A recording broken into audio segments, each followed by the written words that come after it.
എല്ലാവർക്കും നമസ്കാരം. ഈ ഞായറാഴ്ച 14-ാം തീയതി നമ്മുടെ ശ്രീകൃഷ്ണ ജയന്തിയാണ്.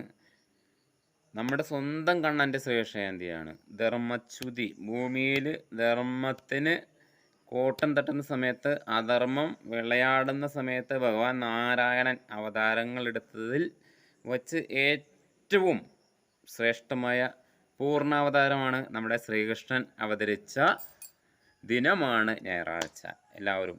എല്ലാ കുഞ്ഞുമക്കളും, എല്ലാ അമ്മമാരും, എല്ലാ ചെറുപ്പക്കാരും എല്ലാവരും പങ്കെടുക്കുക.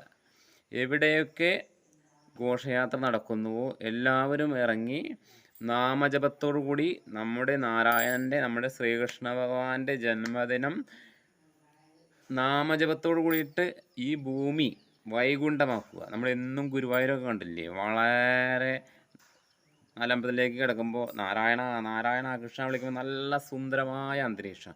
ആ അന്തരീക്ഷം നമുക്ക് ഗോകുലം, നമുക്ക് നമ്മുടെ വൈകുണ്ഠം, നമുക്ക് ശ്രീകൃഷ്ണ ജയന്തിക്ക് നമ്മുടെ പ്രദേശത്ത് സൃഷ്ടിക്കാനാവും. എല്ലാവരും കൂടി ഒത്തു ജപിക്കുന്നതാണ്.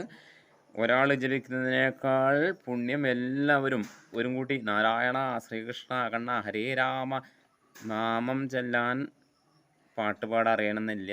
ഏത് കൂട്ടുകാർക്കും ഒരു നാണവും ഇല്ലാതെ ഭഗവാനെ പ്രണയത്തോടുകൂടി പ്രാർത്ഥനയോടുകൂടി എല്ലാവരും തീർച്ചയായും പങ്കെടുത്ത് നമ്മുടെ ശ്രീകൃഷ്ണ ജയന്തി പരമപവിത്രമാക്കുക. നമ്മുടെ നാരായണൻ്റെ നാമം ലോകം മൊത്തം നിറയട്ടെ. ഹരേ കൃഷ്ണ ഹരേ രാമ.